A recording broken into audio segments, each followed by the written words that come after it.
नमस्कार मित्रांनो, आज आमचे ऑर्डर केलेले कुकर आले आहे जे 1.5 लिटरचे आहे।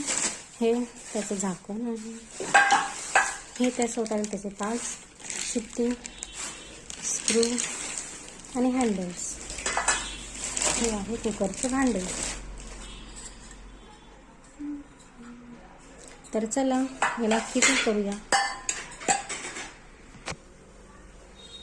तर चला याची आधी शिट्टी बसवून घेऊया। आता बसवूया याचं हँडल।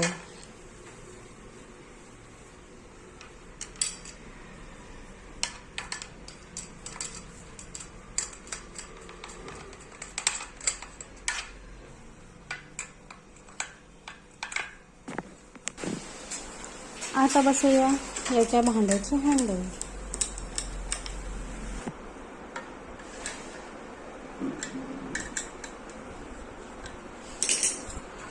अशा प्रकारे आपले छोटे क्यूट कुकर झाले आहे तयार।